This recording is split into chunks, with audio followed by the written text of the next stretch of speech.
You're on Radio Skid Row on the Bike Show. I'm with Adrian and John from BIKEast, and we're chatting about eastern suburbs cycling and stuff, and the touring. So, tell us about some of your touring adventures. Well, Chris, I'm such a keen tour cyclist and leader that in the last 6 or 7 years I've started to not just lead rides here in Sydney and around New South Wales, but also a bit further afield elsewhere in Australia. And because my wife and I originally have connections with Switzerland, we're both in fact Swiss born. You wouldn't see that or hear that from my accent. I wouldn't have picked that.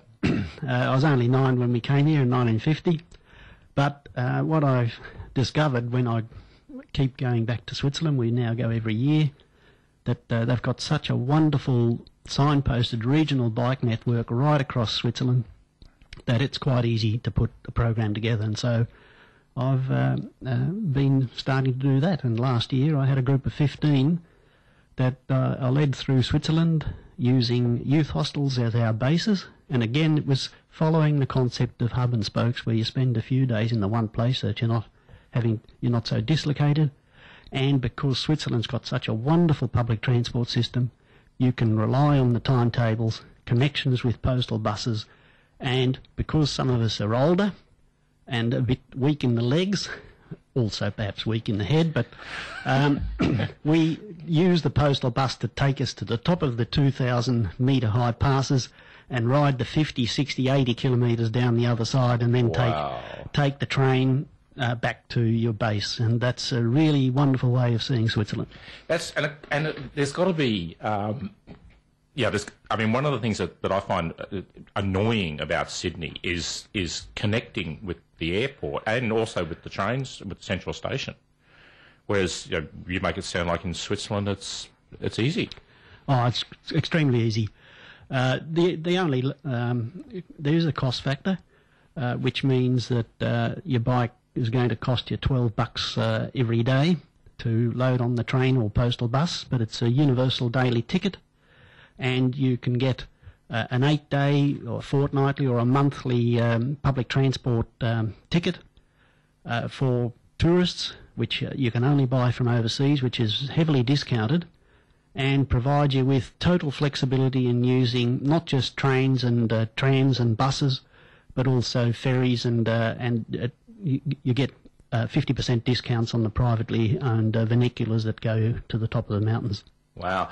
Because the thing that, I love trains, and the great thing about trains, particularly if you're taking your bike with you, is the train leaves you in the middle of the city, whereas the airport is invariably, out whoop. But here, if you want to take a bike on a country link train, it's got to be in a box. Yeah. And they charge you $25 for it.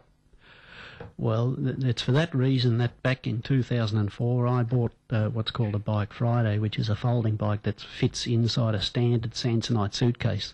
Yeah. And that's a lovely way of travelling, because the suitcase also converts to a trailer, so if you're going from point to point rather than staying in one area and doing a circle or circuit, you can trail just like the snail. You can take your little house with you.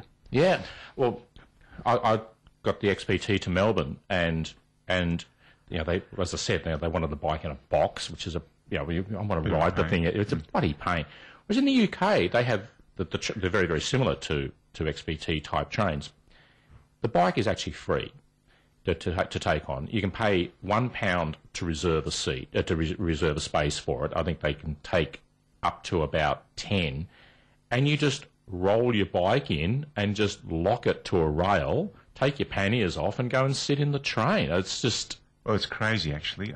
There's an opportunity for people to cycle and spend money in rural New South Wales. Absolutely. And major blockage of that is the current policies of state rail. So if they change that sort of concept to one that's used best practice overseas, they're going to do a lot better for themselves, because people will actually use more trains, and of course they're going to spend a lot of money in New South Wales rather than blowing their money overseas. And the same thing with the airport. Like, getting in and out of the airport on a bicycle, that's madness. hostile. Yeah, I mean, there's that path along the Alex Canal that gets you so tantalisingly close. Too true. By contrast, you check out Manchester Airport, which has this huge bike centre, and it's not only directed at visitors, it's also directed at employees to get them to cycle there. You'd be staggered the number of people who work at airports, like it's thousands. That's right. It's amazing.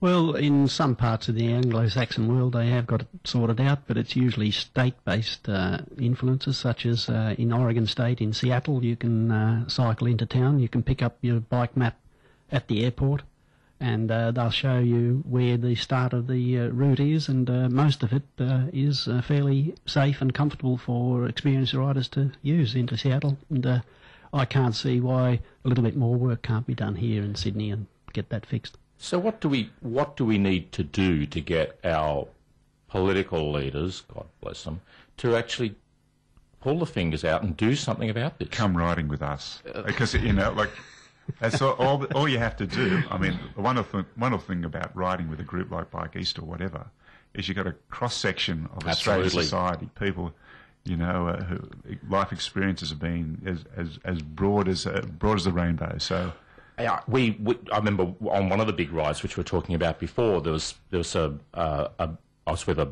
group of four of us, and I was the connection between all these people. All the others, they didn't know each other until this, and some of them have become mates ever since.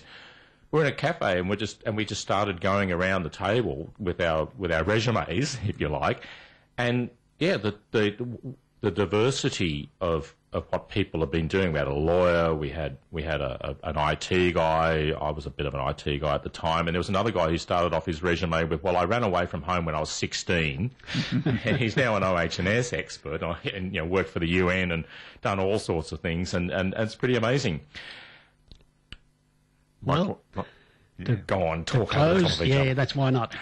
No.